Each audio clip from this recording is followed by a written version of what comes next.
The next item of business is a debate on motion 3190 in the name of Mark MacDonald on improving the care experience for looked after children. May I ask those who wish to speak in the debate to press the request to speak buttons, and can I warn everybody that we are running short of time already. So a tight 7 minutes, please, Mr MacDonald, to speak to and move the motion. Presiding Officer, when the First Minister announced the commitment to carry out an independent root and branch review of the care system in Scotland, it's fair to say there wasn't a dry eye in the conference hall, and that's because she talked about this most vital of issues in a way that we can all understand. There are three fundamental aims at the core of this commitment. First, the review will be driven, uniquely, by those with experience of care. So I can advise Parliament that the group to be appointed to drive forward and lead the review will include people with care experience, so their voices and views are heard at its very heart.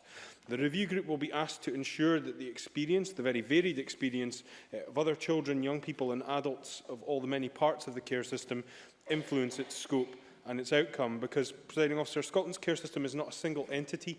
It's a complex network of interlinked supports, often designed in isolation, but trying to work together for children and families.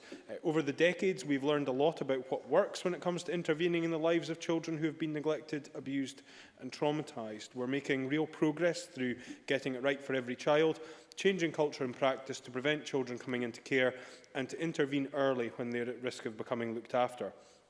This work is vital and must continue, which is why, Presiding Officer, I can announce investment of £3.3 million in 2017-18 by this government for organisations working alongside statutory agencies to directly support better outcomes for looked after children and also provide support for vulnerable families to help prevent children becoming looked after.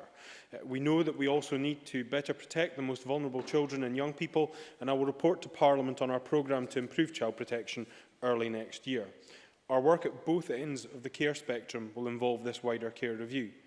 But the second fundamental aim of this review will not be to explore what more we need to do to stop things happening to children and young people, but rather what we need to do to enable things to happen for them. We need a care system that actually makes a real and positive difference to the life chances of vulnerable and disadvantaged children. We can point to progress in some areas. Looked after young people now do better at school, are more likely to leave school with qualifications, and under this government we have the fewest ever young people not in employment, education or training after school. But evidence persists that our system does not result in children and young people in care having the same choices and chances to succeed at school and in life as their peers. So while the review group will determine the scope of its work, I wanted to consider how to change the care system to achieve this. Since October, I have sought views from individuals, care experienced young people and organisations throughout the sector, not to preempt any decisions, but to galvanise my thoughts on what the review must seek to achieve. The approach to this review is truly experimental. Therefore, participants will need to work together in a safe and supportive spirit to gain insight from each other and appreciate the balance of perspectives. Yes, briefly. Joan McAlpine. I thank the Minister for taking the intervention.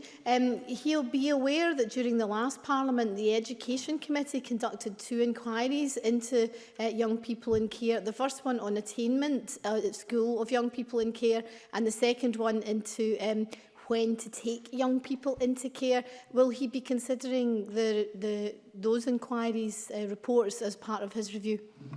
Mark MacDonald.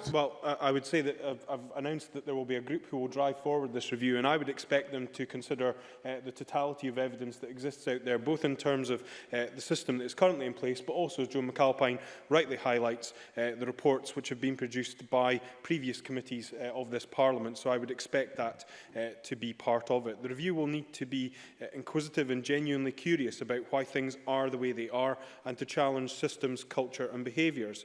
It should consider what works here and in other countries.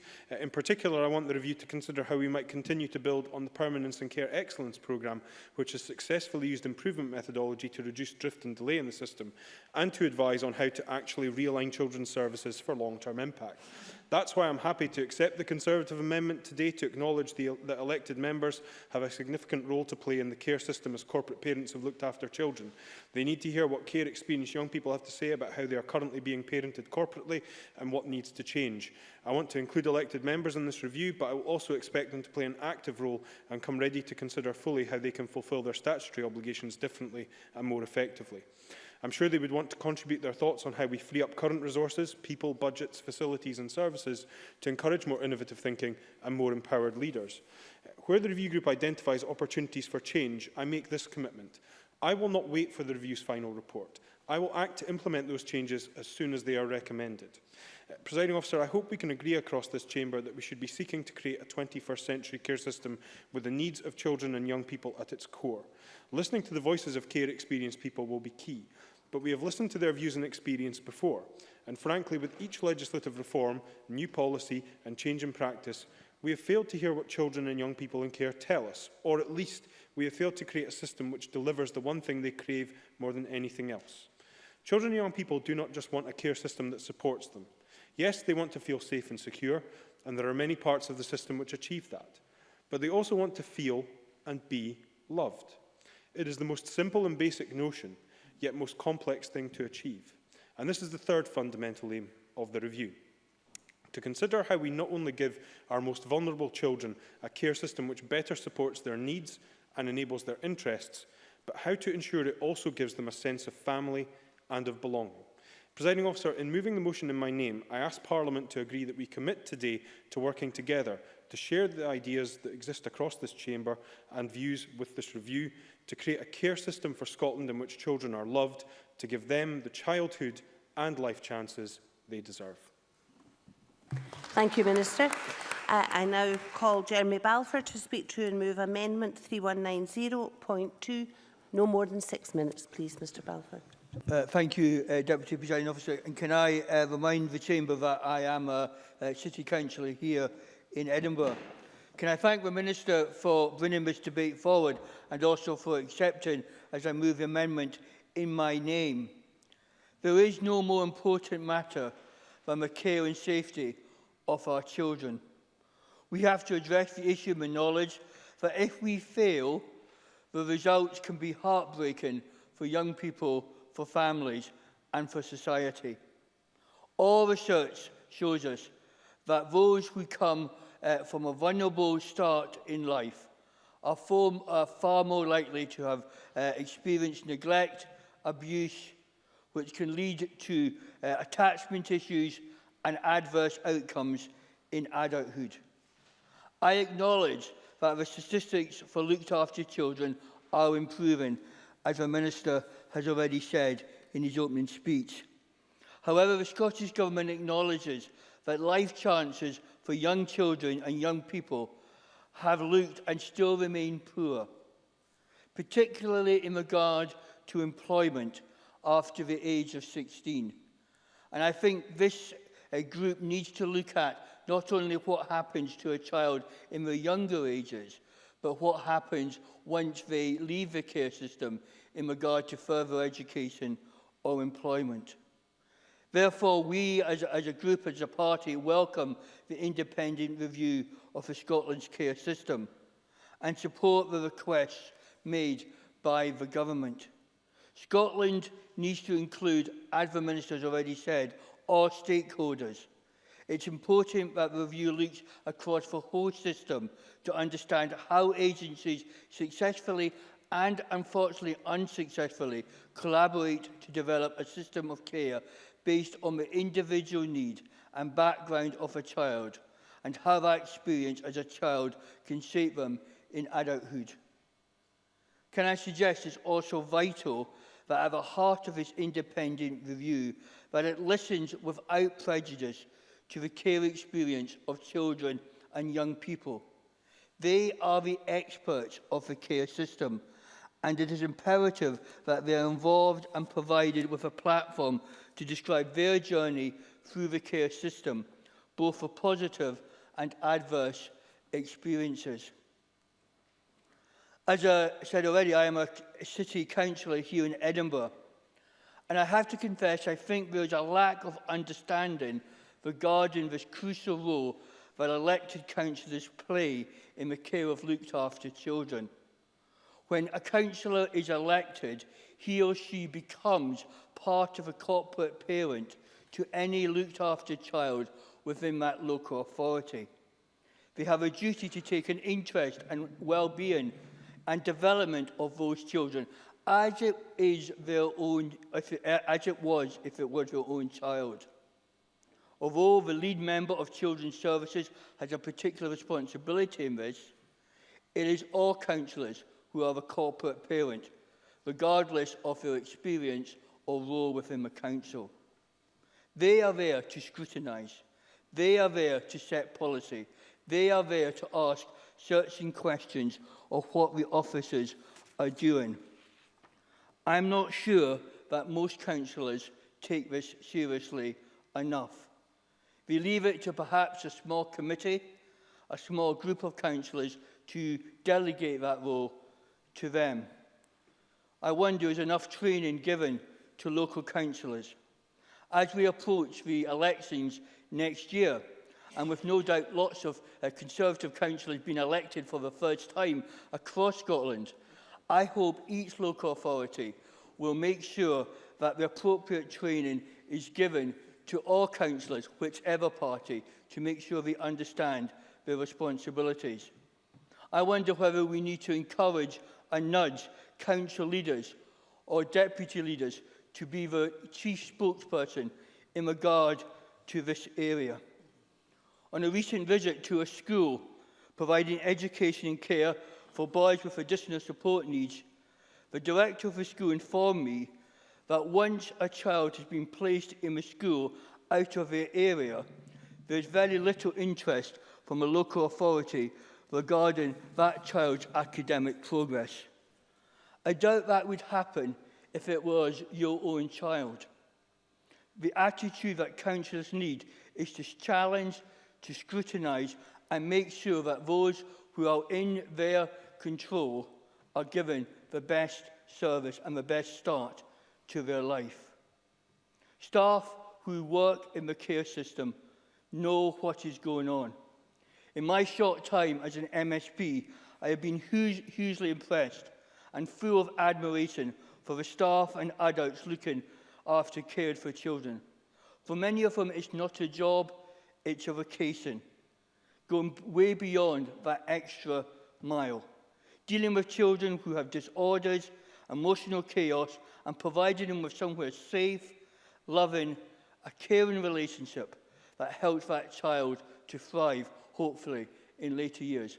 We as a group will be supporting the government in regard to the motion and look forward to this debate. I call Monica Lennon. Up to 5 minutes, please, Ms Lennon. Thank you, Presiding Officer. The First Minister's announcement earlier this year that the Government would be launching an independent root and branch review of the care system was very good news. Scottish Labour therefore welcomes Mark MacDonald's motion and will be supporting the Government today and the amendment in Jeremy Balfour's name. On our benches, Kezia Dugdale has long been a champion for the rights of young people in the care system. I was looking back at Kezia's column in the Daily Record from Christmas 2014. She spoke of the thousands of children and young people in Scotland spending Christmas without the love and security that so many of us take for granted. She made 2 points that have stuck in my mind in preparing for today and remind us why this review is so important. That the stigma of kids in care continues and the life chances of those leaving care are too stark.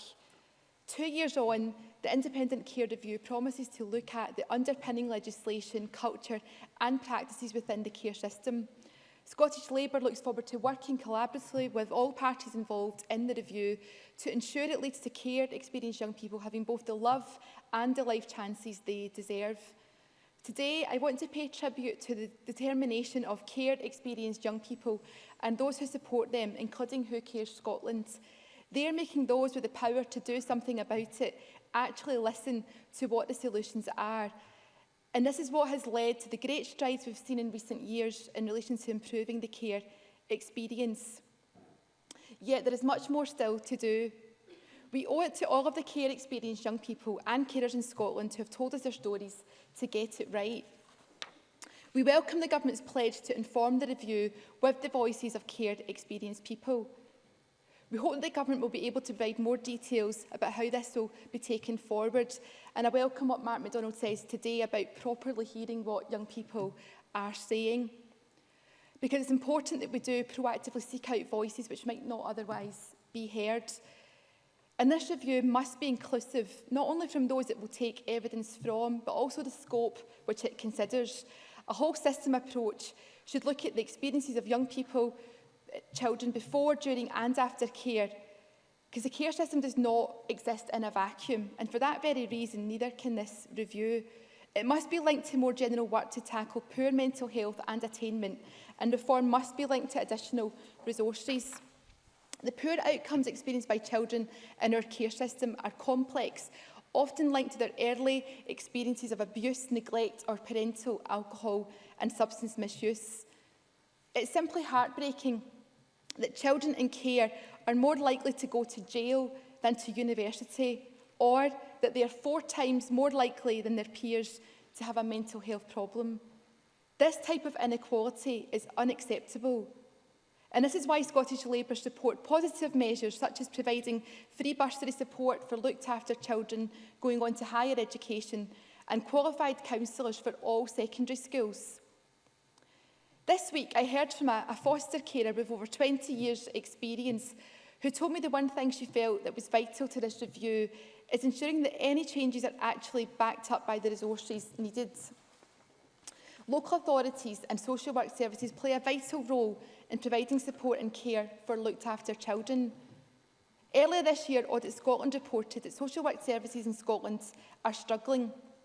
And last week's budget announcement that local authorities will be squeezed by another £327 million in the coming financial year will be a real worry to all involved.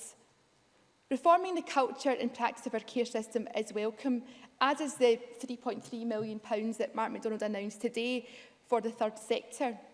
But it's vital that local authorities are given the ability to properly fund social services at the front line of the care system. We need to reform the care system so that the children at its heart are given the love and support they need to grow and flourish, rather than merely keeping them safe in a conveyor belt of bureaucracy until they reach the legal age of adulthood. Laura Beveridge from Who Cares Scotland recently gave a powerful account in Holyrood magazine of her own experience of care, one that moved me greatly and underlined exactly how vital it is that this review works for people in care. She wrote, "Everything I did was written down, recorded and analysed. I was taken out of school to attend reviews and children's hearings where big decisions about my life were being made by people I didn't know. I can't remember much about what was said at these meetings, but I can tell you what the colour of the carpet was, because that was my focus. We need to change the system so that children like Laura are given back control of their own life, allowing them to form loving relationships with adults who are invested in them and not just be the subject of endless meetings with workers with whom they have no real connection. That is no way for any child to have to grow up." You must close now, Ms Lennon. Thank you. I hope the points raised today can be fed into the ongoing review process so that the positive outcome can be achieved for all care experienced young people. Thank you. Now move to the open speeches. If no one exceeds 4 minutes, later speakers won't be penalised. Can I Fulton McGregor please to be followed by Miles Briggs? Thank you, Presiding Officer. I come to this debate having some experience of working with looked after children, and I have seen firsthand the effect that spending time in care, the care system can have. So I'm absolutely delighted, as others have said, that the Government has committed to a full root and branch review of the system. I also welcome the decision to include at the core of this review people who have been looked after in the past and those who are currently in care. It's important that all viewpoints are taken to ensure the correct changes are made to care in Scotland, and no one knows what improvements are required more than those who have been at the heart of the system. And I'm pleased, as Monica Lennon also mentioned, that Who Cares Scotland are backing the review. Presiding Officer, there are a lot of hard-working individuals in Scotland who devote their lives to helping children in care and sometimes make great personal sacrifices to better lives. The foster carers and adoptive carers who welcome children into their home and family, the children's unit workers who work unsociable hours and often in very challenging circumstances. And I'm glad that that fact has also been recognised by colleagues across the Chamber. But this review will rightly focus on the views of those who have experienced care and hopefully serve to build upon and improve these services for now and for the generations to come.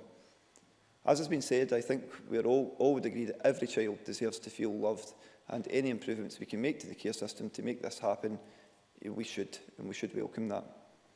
I'd like to pay tribute to all the organisations who have been involved in this sector and who will contribute fully to the review. Many sent us briefings, and that was very much appreciated by myself. And as Mark MacDonald, the Minister, has already said, the Government is committed to supporting different agencies coming together, and there has been some successes of recent policies over the recent years, with 70% of children now going on to a positive destination, and that been up from 30% from 5 years ago. But I think everybody agrees more can and must be done, and I hope that this issue is one which will pass the political divide, and all parties will work together, not just today in the chamber, where everybody's making the right noises, but as we move forward as well. It has been well documented, and I have wonderfully spoken in previous debates about it. The outcomes for children in care are still not great. Educational, health and justice indicators. And Monica Lennon actually spoke about something that I had noted as well, about the increased issues around mental health. So I won't go over that again, but it's a real area of concern that we need to address. We need a system that provides for those young people who are often already traumatised when they enter the care system, and when we take on responsibility for these young people, it's us that must provide the sense of family, belonging, love and support. I've personally found that placements with the most success have robust therapeutic and counselling plans in place. And I'd like to mention Edwina Grant, Chair of the Scottish Attainment in Action, who I've co-worked with in the past and who is seeking actually to be involved in the review. She strongly promotes that all children in care have a strong therapeutic relationship that builds a foundation between the child and the new attachment figure, and whether that's a foster carer or maybe a link worker at the unit. And essentially what that does, and I've seen Edwina work with families and put this into action, it essentially lays the grounds for the love that we're talking about to build and to be in place. Looking forward to what some children might tell us in the review. They might tell some very simple things from my experience of what children told me being a social worker. It's about contact with their family. If they aren't getting any, why not? Presents at Christmas and at birthdays. And this is a time of year where a lot of children will be expecting presents. Contact with their pets. A lot of people forget about these things. And haircuts and holiday consent. A lot of the time social workers are spent running around getting consent for a haircut while a child maybe needs a haircut and is in a children's unit or a foster care placement. You must close now, Mr McGregor. The review may find room for the improvements in this area. I had a lot more to say, Presiding Officer, but obviously the time is elapsed. So this is the first review of its kind anywhere in the world. It's ambitious. You must close now, Mr McGregor. Thank you. Thank you, Chair. I call on Miles Briggs to be followed by Pauline McNeill. Deputy Presiding Officer, I'm pleased to take part in today's extremely short debate, and I thank those organisations that have provided briefings for today's debate, including Bernardo's, Who Cares Scotland, NSPCC Scotland and the Life Changes Trust. Scottish Conservatives, as my colleague Jeremy Balfour said, welcome the review of the care system. All of us can agree that we need to do more for children in care and look at how we can improve the current system that sadly lets too many of Scotland's children down. The statistics for looked after children across the broad range of outcomes indicate starkly how big the challenge actually is. 7 times as many looked after children, school leavers, will have no qualifications compared to the average for all school leavers, while only 8% will receive 1 or more qualifications at SCQF level 6 or better, compared to a national average of 60%. Positive destinations after school remain significantly below the national average, and are very more likely to suffer, and people in care are very more likely to suffer from poor health and become homeless. Improving education for looked after young people and helping them go on to training or employment opportunities must be a real priority. Supporting children at the time they're leaving care is another area where I believe we must see improvement. I welcome what the Minister said today. Despite local authorities' statutory duty to offer aftercare to young people leaving their care, it's unacceptable that 26% of children leaving care continue to have no pathway plan, and 1 in 3 have no aftercare whatsoever. Listening to the voices of care experienced young people, is a key part of the motion today, and I very much agree with that and welcome the Minister's comments again in this area. As Bernardo has suggested, listening to the views of young people at different stages of their journey should be included in hearing from children and young people who've had a positive experience in the care system, and we should build on the successes within the system and try to replicate them. The views of professionals working within the care system are also vitally important. And it's the mental health of looked after children which is a major concern for me in an area which I've been working on as my party's spokesman. It's a shocking indictment that looked after children are more likely to self-harm and attempt suicide. And I hope that the new mental health strategy will look at how we can deliver significant improvements to access to social prescribing and counselling services, as well as appropriate signposting to services around self-harm, something which was raised with me at a recent visit to the Edinburgh Crisis Centre run by Penumbra. It's estimated that children in care are more than 4 times more likely than their peers to have a mental health difficulty, as has already been stated in this debate, with 45% of children in care in Scotland suffering from a mental health condition. Like other young people, looked after children face waiting times for mental health services, which are far too long, and something which under this government we haven't seen any real improvement. Better and swifter access to counselling and talking therapies within care settings and additional age-appropriate acute inpatient mental health services are clearly badly needed. I hope the care review will involve the voluntary sector as much as possible too, as there's a lot of good work taking place by our third sector stakeholders and partners. Organisations like Bernardo's, Abelewa, Action for Children and many others have built up a great deal of expertise, and their input is incredibly valuable and essential.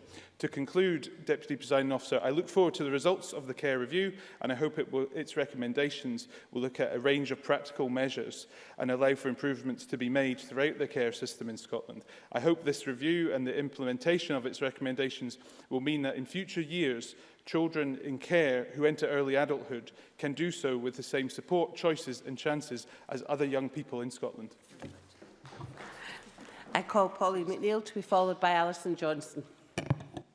Thank you, Presiding Officer. As Labour spokesperson on social justice, I am particularly interested in this debate. I've taken to heart the words of Naomi Eisenstadt, the government's independent advisor on poverty, on the need to focus on the 16 to 24-year-old age group. And I realise more than ever that she is right, that at this stage of life, it will be the most important chance to shape your life chances. But if you've had ongoing disadvantage in your life until then, what real chance do you have to make the most of that key stage in your life if your childhood does not give you that strong foundation of love, support and nurturing that every child needs, encapsulated in the government motion? As other members have talked about, actually, the more you look at the briefings, the statistics are actually very shocking. For looked after children, it reflects a picture that the life chances of a person in the Scottish care system is severely hampered by the fact that they are one of those 15,000 children in care. Half of the 5 to 17-year-olds who have been in care have been diagnosed with a mental health disorder, as Miles Brigg talks about. Evidence in self-harm, death by self-harm and suicide shows an extremely bleak picture. Care-experienced children are significantly more likely to go to prison than to university, as Monica Lennon says. I think it's the one that shocked me the most. And it's the figure, I think, or the fact that told me that there's something really seriously needs to be done for these children. They're far less likely to leave school with qualifications, and only 4% of looked after young people go straight onto higher education. When we look at attainment rates for those children, they are lower than any other disadvantaged group. When it comes to homelessness, as other members have said, we know that if you've been in care, research suggests that you have a 50-50 chance of becoming homeless, another shocking statistic. Looked after children through the accident of fate who are in our care system will almost certainly have fewer opportunities in every aspect of life. So the review is long overdue. But I have to ask, what have we been doing? And I mean that collectively. It's not a slight on this government or any other government, but it's staring us in the face that as a country, as a society, we have failed an awful lot of young people. I'm no way overlooking the successes in our care system. But clearly we need to make a great deal of progress to make up for some lost time. In my last minute, Presiding Officer, I just want to address the question of access, because I think that this is a key debate here that needs some comprehensive discussion. So the need to decide on the consistency of offers in university for care leavers across institutions, I think, requires another debate within itself. Recommendation 21 from the Committee on Widening Access, the report in March, said that by 2017, those with a care experience who meet the access threshold should be entitled to the offer of a place assessed at the minimum entry levels in 2017 and 2018 and the access thresholds thereafter. I would be interested to know, in summing up, what the Government's response to that is.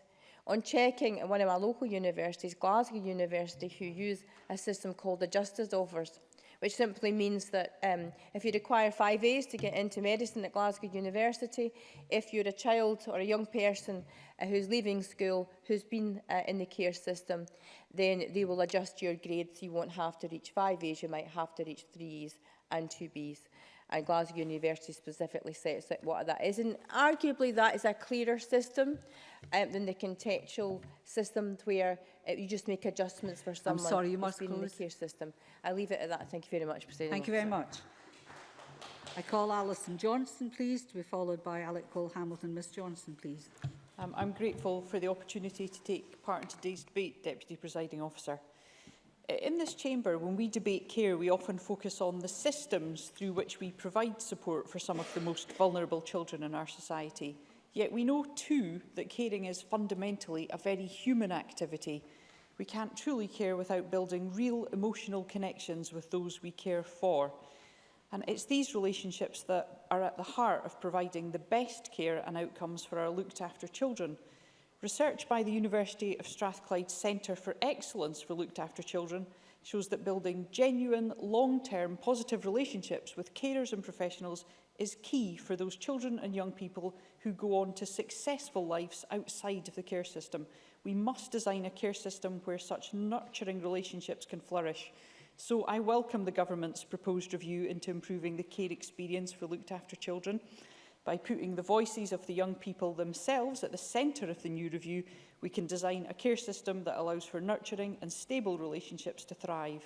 To do that well, it's essential that policymakers understand the environments looked after children and young people actually live in, and putting the voices of 1,000 children centre stage is a key way of making sure we get our approach right for every looked after child. We've spoken recently in this chamber about the increased difficulties facing looked after children, but it is worth repeating again. Looked after children are 8 times more likely to be excluded than their peers, missing out not only on class lessons, but opportunities to build relationships with classmates and with teachers.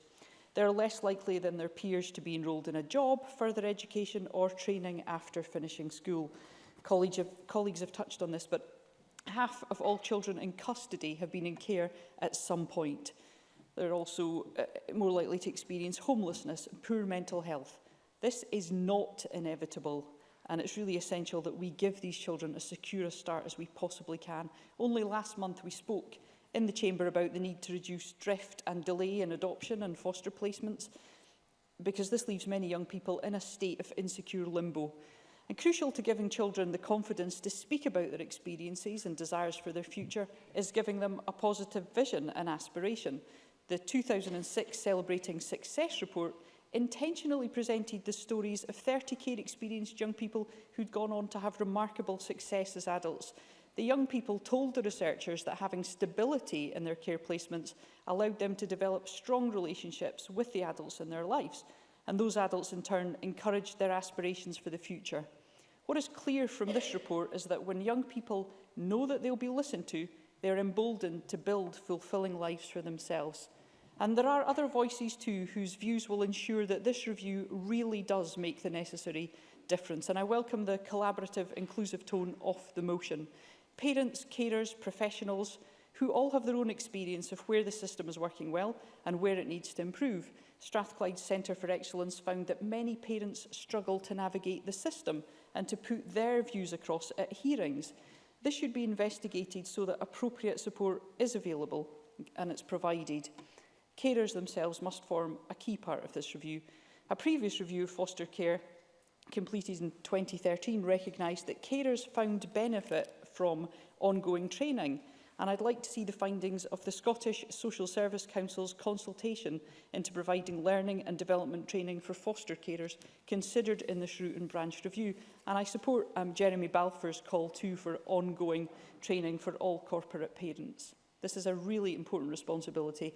In closing, Presiding Officer, for carers to provide stability for children in their care, they need to be able to afford the costs of running a loving home, ensuring that foster and kinship carers have the financial resources to buy clothing, food, give a bit of pocket money that gives the children and their carers peace of mind. And I have previously asked the Minister... No, you must close, sorry. Really tight for time. Okay. Must close, if sorry. the Minister Must could close, just... must close. Thank you very much. I call Alec Cole-Hamilton to be followed by Christine McKelvey. Mr Cole-Hamilton, a very tight 4 minutes. Thank you, Presiding Officer. I rise to give full-throated support to the government motion and the amendment. But before I do so, I must declare an interest in that before I was elected to this place, I served for 8 years as the head of policy of Abellara, who provided us all with a very excellent briefing authored by my successor, Martin Canavan. And that clearly delineates the work of that organisation in 140 years of history, giving comfort and safe upbringing to Scotland's looked after children in the early days of orphanages and then lastly into family group homes in the Sycamore cluster through social pedagogy. We have much to learn from them. On Christmas Eve in 2013, I received a telephone call from Elizabeth Campbell, who is the team leader of the Children and Young People Bill Unit. She confirmed to me that the Scottish Government had listened to the 2.5-year campaign on the part of Abellara, Barnardo's and Who Cares Scotland, and with them the voices of hundreds upon hundreds of young people in care and those with care experiences. They had agreed to bring forward an amendment which would change the age of leaving care in Scotland from 16 to 21. This met the challenge set by the Children's Commissioner, Kathleen Marshall, in her report, Sweet 16, some decade earlier. This challenge was the change was so transformationally important to the lives and outcomes of those in care, and here's why. The average age of a young person in a stable family home who leaves that home is 24. But until this measure came in, we had expected that most vulnerable group of young people in our society to leave their homes a full 8 years before that, at a time when they and their peers should have been focused on sitting life-qualifying exams. We were expecting them to get ready to take on a tenancy. Small wonder then, as we've heard in this debate, that the educational attainment among looked-after children is the worst of any demographic in Scotland, with only 6% going to university, that half of our adult prison population has been through the care system, and worse, that a young person with care experience is more than 20 times more likely to die before the age of 25 than other young people. Now, I'm confident that history will reflect that change in the care leaving age was the single most important thing that we could do in our care landscape. I'm grateful to the government for the announcement of their review, because there is still much more to do. I have on many occasions publicly thanked Aileen Campbell. I do so again today.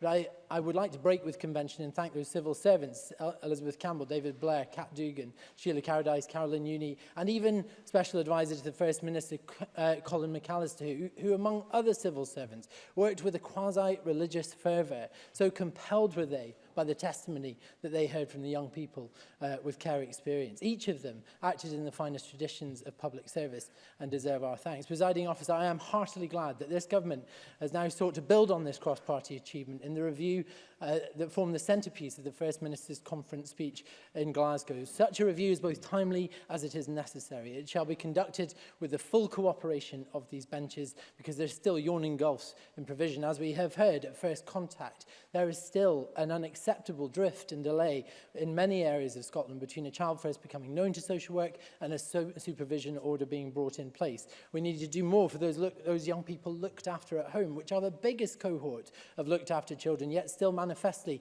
experience the worst life outcomes. And finally, we need to do more to equip our teachers with a full understanding of the impact of trauma, attachment disorder and loss, and the impact that can have on a child's behaviour in the classroom. Presiding Officer, I can think of no higher calling in our role as parliamentarians in the discharge of our duties that we all share for the looked after people, those 15,000 children who on any given day find themselves in care in this country. It should rightly be a subject that we visit time and again in this country, in this chamber, with utmost regularity, and as such I congratulate the government for bringing this motion forward tonight and assure them of our support. Thank you. Thank you very much, Mr Cole-Hamilton. An exemplar in keeping to time. I call Christine McKelvey, the last speaker in the open debate. Ms McKelvey, please.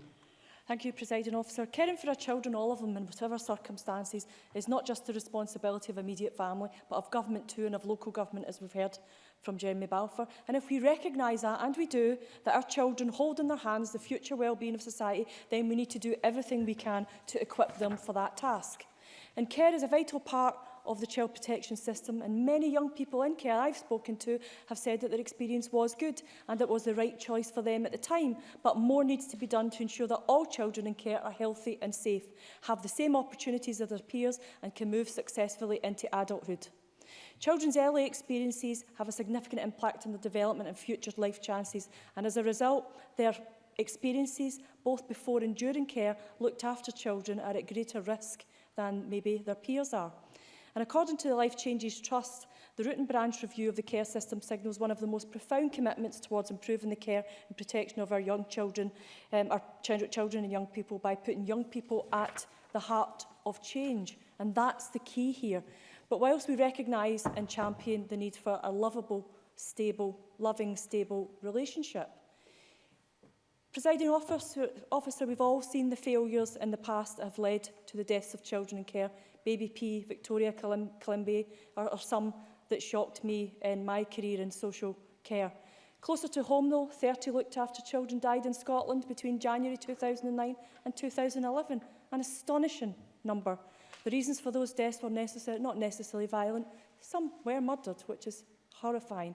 Some with life-limiting conditions, but many to suicide and addictions. That really shouldn't allow us to be off the hook when it comes to looking after these children at all. So how do we do better? Bringing in the young people who have already shown their courage and strength, that's something we should do. Let them use their own personal experience to make the changes in legislation. Let's not say as adults we know what's best for you when actually they know what's best for them. Allow them to do that. That would be a good start. They have already played a part in shaping the Children and Young People Scotland Act, and they are the people who understand what being looked after actually means, both positively and negatively. And can I draw the Minister's attention to something I've drawn other Ministers' attention to over the past few months, and it's about supported accommodation. I have a Blue Triangle organisation in my constituency, and one action the Scottish Government could take now, because they now have the power, is to ensure that young people who are in supported accommodation receive an enhanced or supported housing benefit.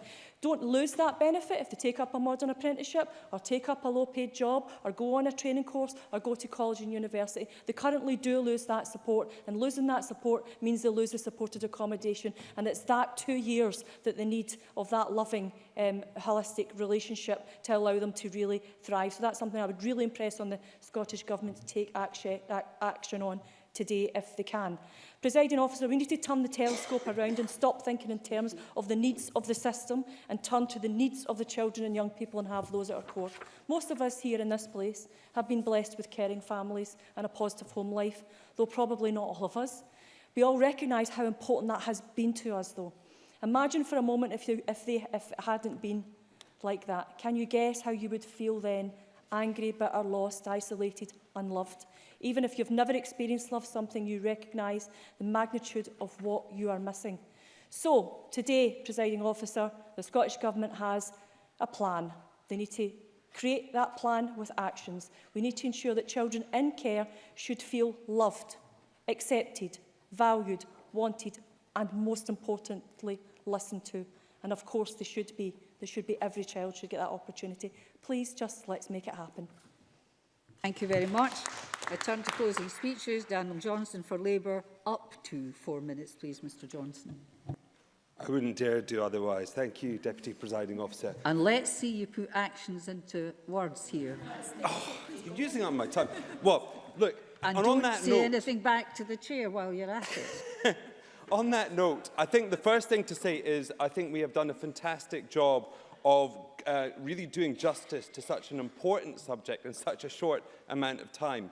And I think it's always notable that when we discuss matters such as these to do with children and future generations, we always do seem to step forward and talk with a degree of consensus, because it's important, clearly, because as individuals, the importance of children and the way we bring them up is clearly important, but also as policymakers, we are talking about the future generations and so forth, for that reason, the future of our country.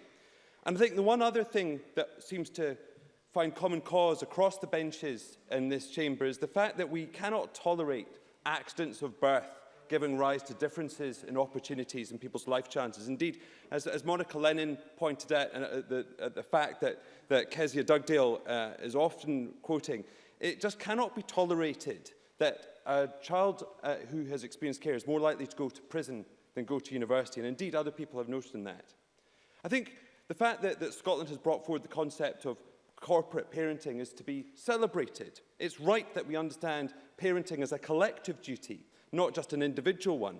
But I think we also need to recognise, I think this debate recognises, that we need to go much, much further. And in a sense, it's about the things that we almost take for granted with parenting, that we need to look at how we improve corporate parenting. It's around the individual contact and attention a parent can give a child, the unconditional support regardless of what the child might do, physical affection, hugs, and indeed love.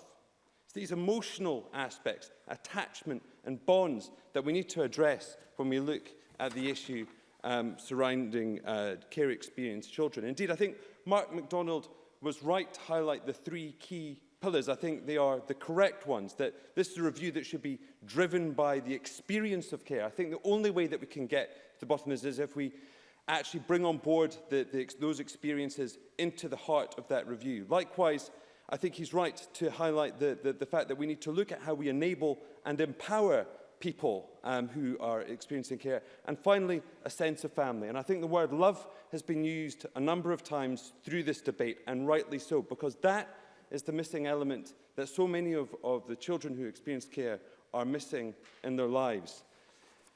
We on the Labour benches warmly welcome the review and welcome the amendments from the other side of the chamber. I think that it's right that we have this review at this time. Indeed, I think it's a world first to have such a holistic root and branch review looking at the experience of care. And I'd just like to remark on a few of the themes raised, because I think there are 4 or 5 key themes that are really important that get taken on board with this. First of all, the child-centred nature of the review. And Mark MacDonald highlighted this, but it was again echoed by Fulton McGregor. And again, I think we really benefit from his professional experience. I thought Monica Lennon's example of the child having the memory of the carpet from the room where the decisions are made is a powerful evocation of the issues faced and the experiences. And indeed, I think Alison Johnson put it very well when she said that we come all too often focused on systems in these situations, but we need to focus on nurturing. Likewise, we need to look at stability and permanence. I think Alexander Cole-Hamilton, almost as rapidly as I'm speaking now, talked about attachment disorder. And I think it's an absolutely key and pivotal issue. There are 15% of care experienced children have more than one placement in a year, 6% 3 placements in a year. That just can't be right. We need to look at that permanence. We need to look at the support. Again, Alexander Cole-Hamilton raised the issue of the typical age of children leaving home being 24 in normal. And you must now conclude, Mr Johnson. I'm sorry. Well, I will just conclude on the point that we welcome this motion. No, you must conclude. One of your members took an extra minute. That's why you've been cut short. I now call on Liz Smith for the Conservatives to close, please. Thank you. Thank you, Deputy Presiding Officer. And can I congratulate the Scottish Government on bringing forward this independent review, but also on the tenor of this afternoon's debate, which obviously has had that consensual nature to it. But in a very short space of time, I think that people have delivered some very poignant remarks about just why this is so important. And I know Polly McNeill is no longer in the chamber, but she raised a very important point for those of us who have been in this chamber for some time.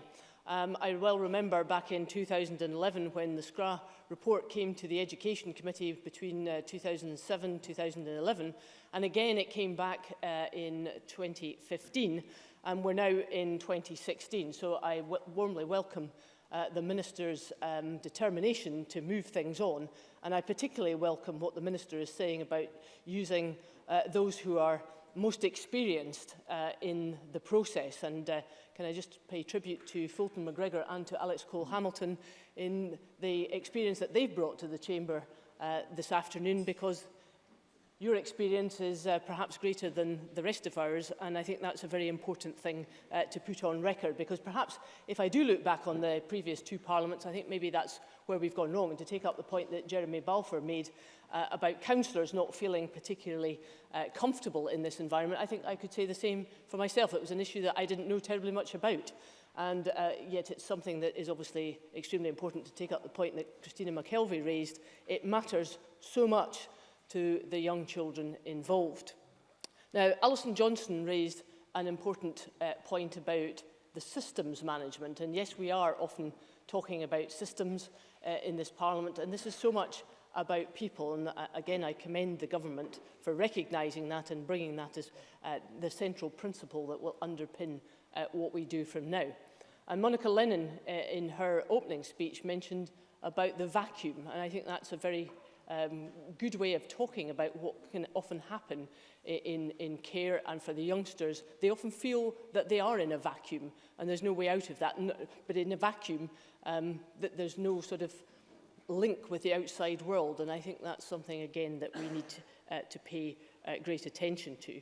So I think, as I say, when I look back, and I know I've got very little time left, even if I'm cut short, when I look back on what we have achieved in this Parliament over a 10-year period, I think we've understood the principles. I think we've understood what we're trying to do, but sadly we've not been very good about putting that into practice. And I think that the determination that we have now, collectively, and driven by the Scottish Government, is something that is very much appreciated, and it's certainly been appreciated by the youngsters involved. So I'll finish there, Deputy Presiding Officer, and I'll keep that to 3 minutes. Very kind of you. Thank you very much.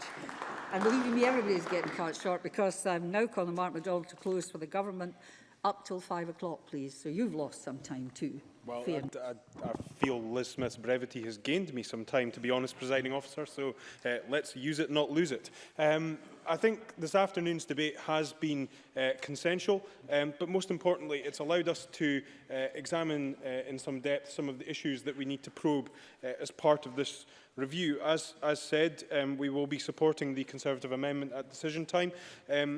Councillors are currently offered corporate parent training.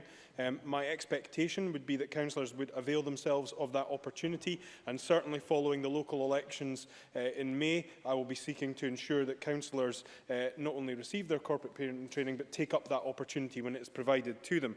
I also made clear in the adoption and permanence debate recently in the Chamber that I would offer the opportunity for some corporate parenting training for MSPs as well early in the new year, and hopefully MSPs will take the opportunity to avail themselves of that. Monica Lennon highlighted a couple of important points. She highlighted the issue around the continuation of stigma, and I think that is a fair point and one that we should also reflect on, as well as addressing the issues that exist in terms of the system. There is the wider societal attitude that can exist in relation to individuals in the care system, and there is work that needs to be done in relation to that. She also spoke about ensuring that when it comes to social services, that resources are available. As I highlighted previously, the Audit Scotland report on social work in Scotland highlighted that since 2010-11 there has been a real terms increase of 3% in relation to social work funding, so it's clear that local authorities are taking that role very seriously indeed. I thought Fulton McGregor made one of the most powerful points in this debate, because he spoke about everyday things that the rest of us just take for granted. You know, we take for granted that we'll go and get our hair cut when it needs cut, or at least some of us do. He mentioned the fact that gifts at birthdays and at Christmas time, just something we take for granted.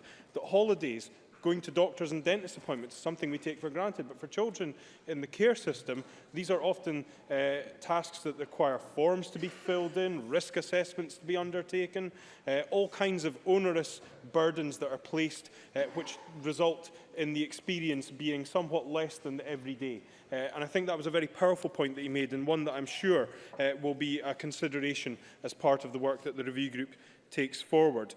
Miles Briggs spoke about the difficulties that are faced in terms of pathway plans, in terms of achievement of aftercare. Certainly from the latest stats that we have available, 95% of looked after children have a current care plan, and there are obviously requirements under the 2014 Act around continuing care. There are also requirements around aftercare, and I'm keen to ensure that we have better understanding out there in relation to that. Pauline McNeill asked about the issues around widening access. This government accepted all recommendations of the Widening Access Commission, and we appointed a commissioner on Friday who will be responsible for ensuring that those recommendations are delivered upon.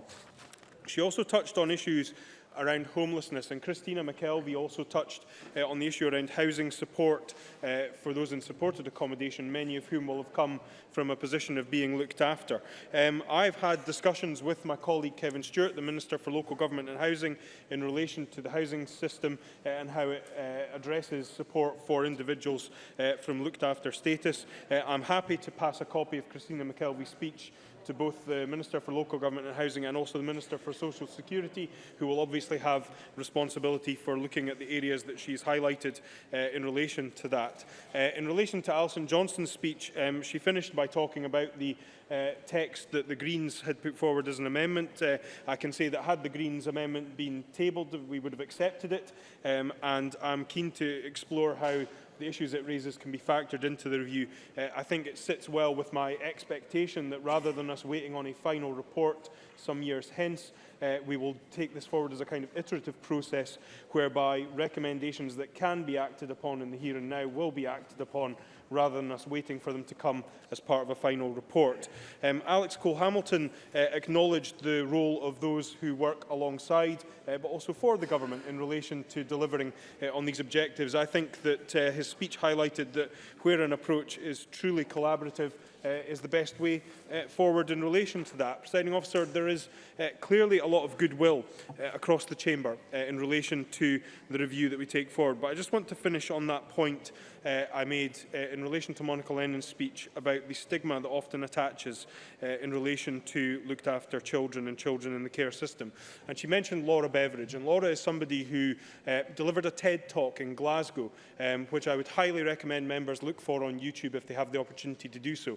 It is a very powerful 7 minutes which crystallises the very issues that are at the heart of the review that we're taking forward. But she also spoke about an experience at a public meeting in Musselburgh. A public meeting where huge numbers from the community had turned out to voice their opposition to the building of a residential home in the community. And it struck me that as well as our efforts to review and assess and challenge the system and reform it to ensure that it meets the needs and requirements of those young people, we also have to ensure that in parallel to that, we work as politicians, as community leaders, to drive change in terms of society's attitudes and the stigma that attaches to those children in care. Presiding Officer, that won't be an easy task, but I believe if we apply ourselves collectively to that task, which I think today's debate has shown we are willing to do so, there's no reason why we can't do this, because after all, the only reason that you limit ambitions is if you put a ceiling on them.